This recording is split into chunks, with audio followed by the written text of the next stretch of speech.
Hello everyone and welcome back to my channel. I am Sunidhi Arya and I teach economics on this channel. फिलहाल मैंने statistics की एक series को शुरू किया हुआ है. जितना भी स्टैटिस्टिक्स इकोनॉमिक्स के लिए रेलेवेंट है और जितना भी इकोनॉमिक्स के कॉम्पिटिटिव एग्जाम्स में आता है मैं वो सब कवर करा रही हूँ. इस सीरीज में मैंने अभी तक सेंट्रल टेंडेंसी को कवर करा दिया. सेंट्रल टेंडेंसी के अंदर मैंने arithmetic mean, geometric mean, harmonic mean, mode और मीडियन को कवर कराया है. डिस्पर्जन के अंदर मैंने range, quartile deviation, mean deviation, standard deviation, coefficient of variance, इन सब को कवर कराया हुआ है. और अभी मैंने स्क्यूनेस को शुरू किया हुआ है. स्क्यूनेस के ऊपर अभी तक 2 वीडियो आ चुका है. जो हमारा पहला वीडियो था उसमें मैंने आपको कॉन्सेप्ट को इंट्रोड्यूस कराया था और ये बताया था कि स्क्यूनेस क्या होता है, स्क्यूनेस को डिटेक्ट कैसे करते हैं और स्क्यूनेस कितने तरीके का होता है. लास्ट वीडियो में हमने Karl Pearson coefficient of skewness को समझा था. उस वीडियो में मैंने आपको बताया था कि इसका फॉर्मूला क्या होता है और इसको कैलकुलेट कैसे किया जाता है, इसकी रेंज क्या होती है और 3 तरीके के एग्जाम्पल के साथ मैंने इसको सॉल्व किया था. अगर आपने ये वीडियो नहीं देखा है तो प्लीज जाकर देखिए. मैं हमेशा से कहती हूँ स्टैटिस्टिक एक ऐसा सब्जेक्ट है जो कि क्रोनोलॉजिकली पढ़ा जाना चाहिए. क्रोनोलॉजिकली पढ़े जाने का मतलब यह है कि अगर आप इसको एक प्रॉपर पैटर्न से नहीं पढ़ेंगे तो शायद आपको स्टैटिस्टिक्स बहुत टफ लगे और कभी उसके जो कॉन्सेप्ट्स हैं वो आप क्लैरिटी के साथ ना समझ पाए. आज के इस वीडियो में हम पढ़ेंगे बाउली मेजर्स, यानी कि जो प्रोफेसर बाउली थे उन्होंने जो हमें कोफिशिएंट ऑफ स्क्यूनेस दिया था उसका क्या फॉर्मूला था, उसके क्या क्या फीचर्स थे और हम एक डेटा सेट में किस तरीके से कोफिशिएंट ऑफ स्क्यूनेस को निकाल सकते हैं, ये सब हम इस वीडियो में पढ़ने वाले हैं. लेकिन उससे पहले एक छोटा सा रिक्वेस्ट है. जो बाउली मेजर्स होता है वो कंप्लीटली क्वार्टाइल्स पे बेस्ड होता है. क्वार्टाइल जो होता है वो मेजर्स ऑफ सेंट्रल टेंडेंसी के अंदर आता है. इसीलिए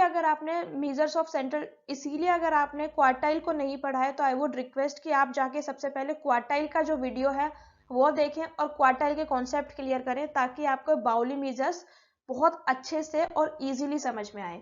देखिए, Bowley coefficient of skewness is also known as quartile coefficient of skewness. क्योंकि वो क्वार्टाइल पे बेस्ड होता है इसीलिए हम उसको क्वार्टाइल कोफिशिएंट ऑफ स्क्यूनेस भी बोलते हैं.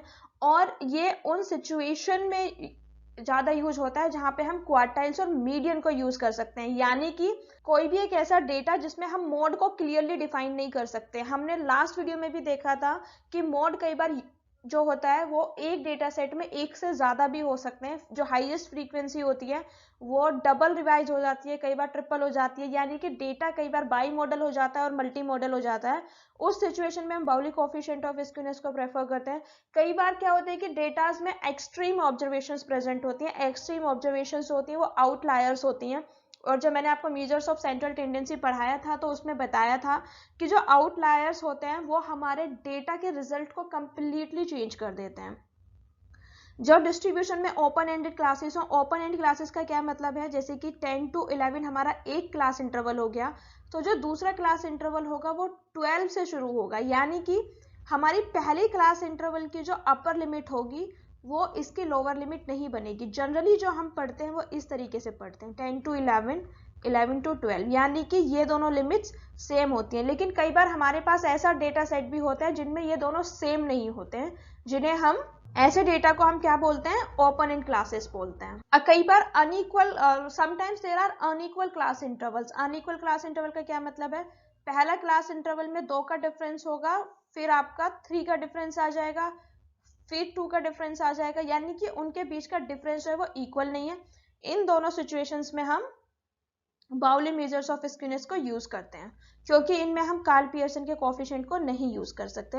बाउली कोफिशिएंट ऑफ स्क्यूनेस जो होता है वो -1 से +1 इसका रेंज होता है. यानी कि -1 से +1 के बीच में वो रहेगा. ये रेंज जो पियर्सन का कोफिशिएंट होता है उसके लिए -3 से +3 होता है. एस के जो होता है यानी कि जो कार्ल पियर्सन ऑफ कोफिशिएंट होता है वो 0 अगर आ जाए और एस बी जो 0 आ जाए, यानी कि बाउली और कार्ल पियर्सन दोनों का अगर स्क्यूनेस 0 आ जाए तो इसका मतलब यह है कि डेटा में ना कोई भी स्क्यूनेस नहीं है, यानी कि डेटा किसी भी तरह टिल्ट नहीं है और डेटा कंप्लीटली सिमेट्रिकल है.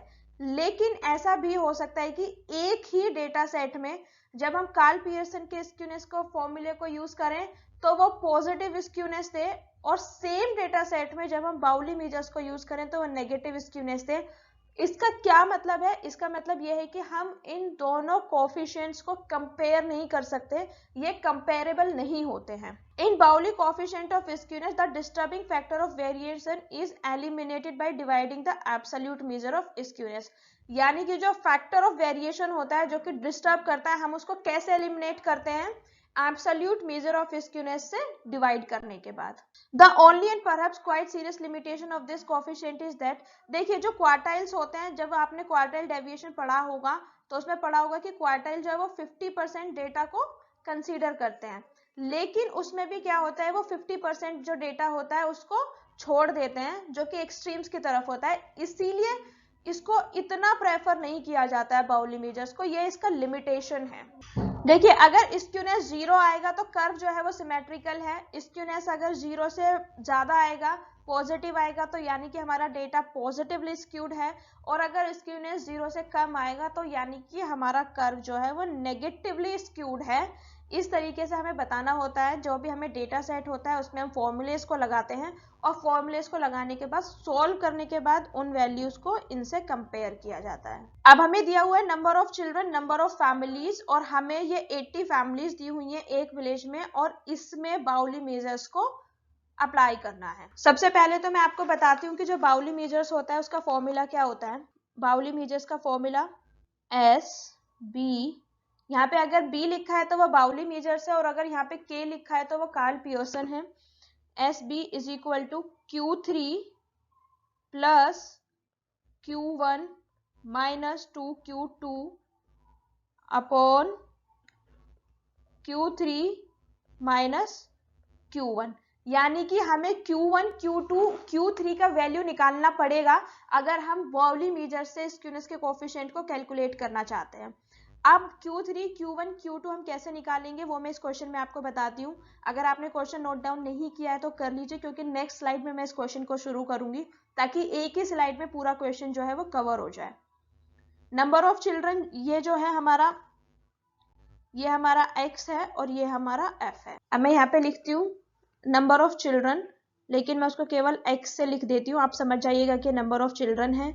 यहाँ पे number of families xf, 0 1 2 3 4 5, number of families 12 23 16 9 10 10।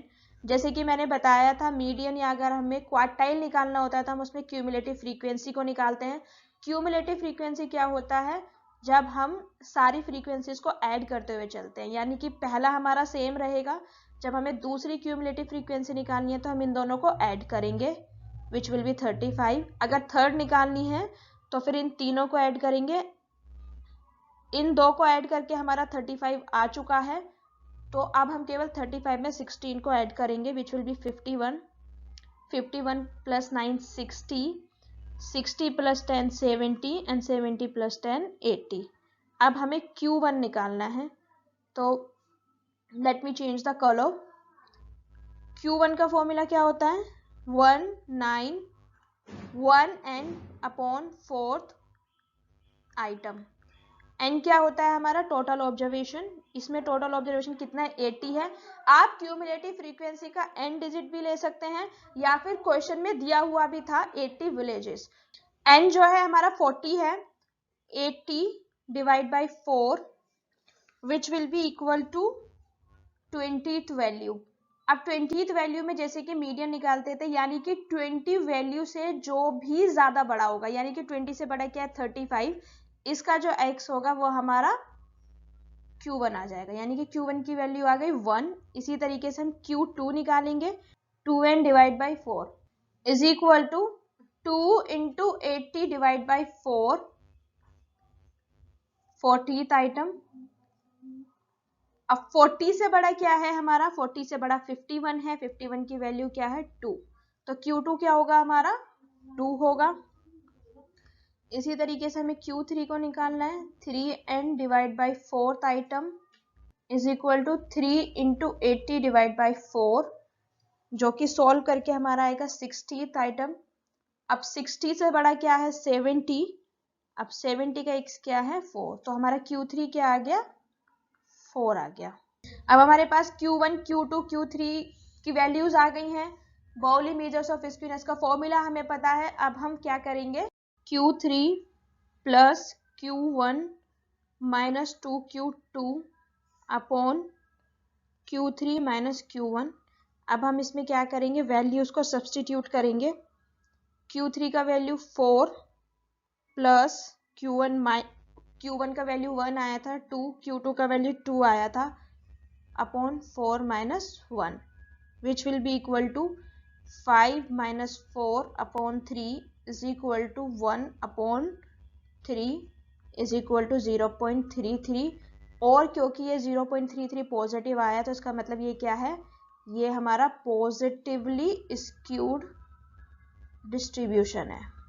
मैंने आपको बताया था कि जिस भी डेटा सेट में अभी तक केवल x और f गिवन था उसमें कैसे निकालते हैं। ये जो डेटा सेट हमें गिवन है इसमें हमें क्लास इंटरवल गिवन है और क्लास इंटरवल भी ओपन एंडेड है, जैसे कि मैंने आपको बताया था। देखिए इसका अपर लिमिट 6 है और इसका लोअर लिमिट 7 है। तो इसमें कैसे हम बाउली मेजर्स को कैलकुलेट कर सकते हैं वो मैं अब आपको कैलकुलेट करना बता रही हूँ। सबसे पहले तो हम वही करेंगे, टेबल बनाएंगे।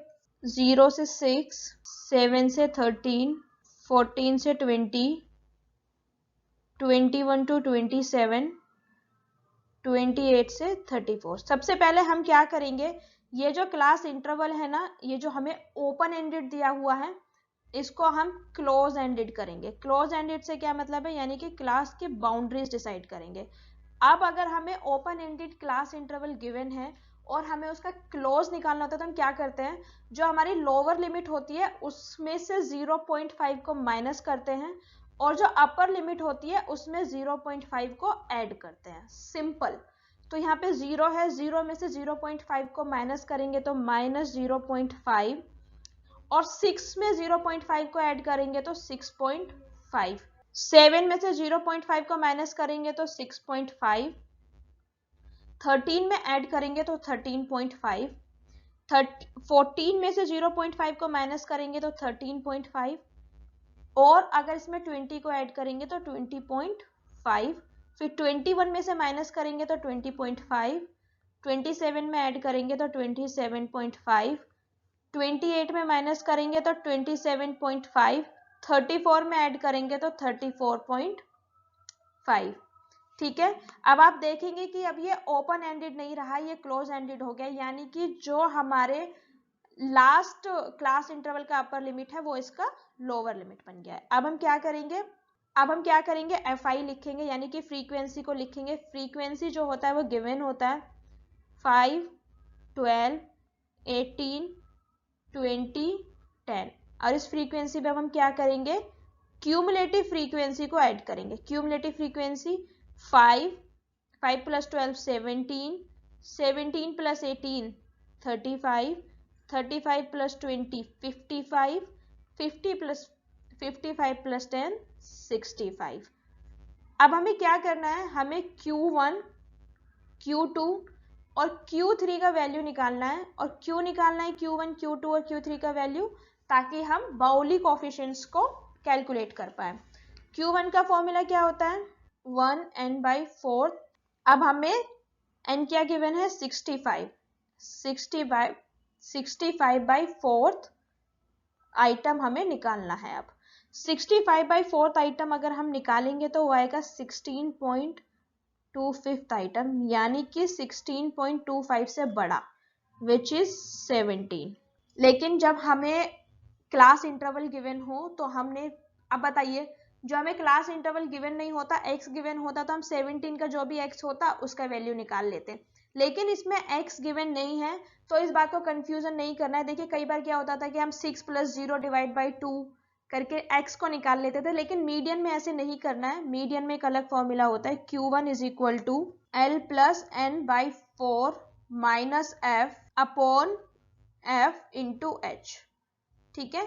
L क्या है, जो लोअर लिमिट है, 17 का लोअर लिमिट क्या है, 6.5 प्लस n/4 जो हमारा यहाँ पे कैलकुलेट करके आए, यहाँ पे भी तो हमने n/4 ही किया है ना। 65 / 4 16.25 माइनस फ्रीक्वेंसी यानी कि fi, उससे पहले वाली एक फ्रीक्वेंसी को हम लेंगे नीचे जो फ्रीक्वेंसी उसकी गिवन होगी, यानी कि जो हमारी क्लास निकल के आएगी, क्लास हमारी 17 आई थी ना, तो उसकी फ्रीक्वेंसी 12। h हमें क्या करना है, h इज डिफरेंस, डिफरेंस कितना है 7। अब हम इसको सॉल्व करेंगे तो हमारा Q1 आ जाएगा 13.0625। इसी तरीके से अब हम Q2 निकालेंगे। Q2 का फॉर्मूला होगा 2n/4 item 2 into 65 divide by 4 item, which will be equal to 2 3 जा 6 2 जा 4 32.5, यानी कि 32.5 से बड़ा जो भी होगा, 32.5 से बड़ा 35 है, तो इसका मतलब हमारा इसमें जो लोअर लिमिट होगा वो 13.5 होगा, और fi जो होगा वो 12 होगा, और f जो होगा वो 18 होगा। fi जो होगा वो 17 होगा, और f जो होगा वो 18 होगा, यानी कि जो हमें ऊपर लेना है वो क्यूमुलेटिव फ्रीक्वेंसी लेना है। इधर इसमें तो क्यूमुलेटिव फ्रीक्वेंसी सेम ही था, 5 तो हमने एक ही ले लिया था, और नीचे हमें फ्रीक्वेंसी लेना है। तो इसी फॉर्मूले में हम लगाते हैं Q2 is equal to L plus 2n divide by 4 minus f, CF लिख देते हैं ताकि आपको कंफ्यूजन ना हो, यहाँ पे भी CF लिख देते हैं, f इंटू h। अगर वैल्यू सब्सटीट्यूट करें तो L का वैल्यू है 13.5 plus 2n divide by 4 32.5 minus CF इससे ऊपर वाला 17 upon F 18 into 7 which will be equal to 19.5278। यानी कि हम सबसे पहले इसको सॉल्व करेंगे तो हमारा आंसर आएगा 19.5278। हमारा Q1 निकल के आ गया है, हमारा Q2 निकल के आ गया है। अब हमें Q3 निकालना है। आई होप आपने टेबल वगैरह सब नोट किया होगा। 3n divide by 4, Q3 is equal to 3n divide by 4, और जब हम इसको सॉल्व करेंगे 3 into 65 divide by 4 is equal to 48.75 item. ठीक है, अब हम वैल्यू को लगाएंगे L plus 3n divide by 4 minus FL, यानी कि इससे पहले वाली F इंटू H। L हमारा सेम रहेगा हर किसी में, 20.5 plus 3n divide by 4 48.75 minus 35 divide by 20। ये जो हमारा 48.75 के बाद जो भी सबसे बड़ा टर्म था, 48.75 आइटम के बाद जो भी सबसे बड़ी क्यूमुलेटिव फ्रीक्वेंसी थी उससे पहली और जो सबसे बड़ी फ्रीक्वेंसी आई थी उसकी फ्रीक्वेंसी, यहाँ पे क्यूमुलेटिव फ्रीक्वेंसी है और यहाँ पे फ्रीक्वेंसी है, कंफ्यूज नहीं होना है, into 7। 20.5 plus 4.8125 is equal to 25.3125। अब देखिए हमारे पास तीनों वैल्यूज आ गए, Q3 आ गया, Q2 आ गया, Q1 आ गया। अब हम क्या करेंगे, इसको बाउली मेजर्स ऑफ स्क्यूनेस के फॉर्मूले में पुट कर देंगे। SB is equal to Q3 plus Q1 minus 2Q2 upon Q3 minus Q1। Q3 का वैल्यू हमारा क्या है 25.3125, Q1 का वैल्यू 13.0625, Q1 का वैल्यू Q2 का value -2 into 19.5278 divide by Q3 minus Q1। Q3 25.325, Q1 13.0625। अगर आप इसको सॉल्व करेंगे तो वो आएगा -0.6806। ये सिंपल मैथमेटिकल कैलकुलेशन है जिसमें मैं बिल्कुल टाइम वेस्ट नहीं करूंगी। Divide by 12.25 is equal to -0.0556। आप इसको कैलकुलेट करेंगे तो यही आंसर आएगा, और क्योंकि ये नेगेटिव है तो ये हमारा क्या है data, negatively skewed. I hope आपको इतने में समझ में आ गया होगा कि अगर हमें क्लास इंटरवल गिवन है तो क्वार्टाइल कैसे निकालना है, और क्वार्टाइल के थ्रू हमें बाउली का मीजर कैसे निकालना है, और हमें अगर केवल x और f गिवन है तो किस तरीके से सॉल्व करना है। जो अभी तक मैंने पढ़ा है वो जनरली कॉम्प्रिहेंसिव एग्जाम्स जो होते हैं यूनिवर्सिटीज के उनमें आता है, लेकिन जो कॉम्पिटिटिव एग्जाम्स होते हैं उसमें इस तरीके से क्वेश्चन आता है, Q1 गिवन होगा, MD गिवन होगा, Q3 गिवन होगा और हमसे कोफिशिएंट ऑफ स्क्यूनेस पूछा जाएगा।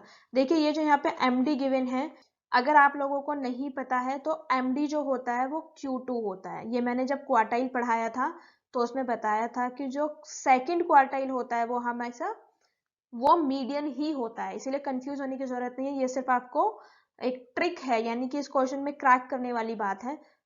तो Q1 हमें 58 गिवन है, Q2 59 गिवन है, Q3 हमें 61 गिवन है और इसमें हमें बाउली कोफिशिएंट को निकालना है। इसमें गिवन नहीं है कि बाउली कोफिशिएंट को निकालना है, क्योंकि डेटा में क्वार्टाइल गिवन है और क्वार्टाइल से हम बाउली मीजर्स को ही कैलकुलेट कर सकते हैं, तो हम वो करेंगे। फॉर्मूला क्या होता है, is equal to Q3 plus Q1 minus 2Q2 upon Q3 minus Q1। Q3 क्या है 61, Q1 क्या है 58 minus 2 into 59, Q3 minus Q1 61 minus 58, 61 plus 58 minus 68 minus 58 यानी कि 3, 2 इंटू 59 118। अब हम इसको सॉल्व करेंगे which will be equal to 0.333 something, जो कि पॉजिटिव है। इसका मतलब ये है कि ये जो डेटा है ये पॉजिटिवली स्क्यूड है। ये जो डेटा हमें गिवन है ये पॉजिटिवली स्क्यूड डेटा है, ठीक है। कॉम्पिटिटिव एग्जाम्स जितने भी होंगे उनमें इसी तरीके से आपको सॉल्व करना आएगा, लेकिन जो यूनिवर्सिटी के जो एग्जाम्स होंगे उसमें आपको हो सकता है स्क्रैच से कैलकुलेट करना सीखना पड़े।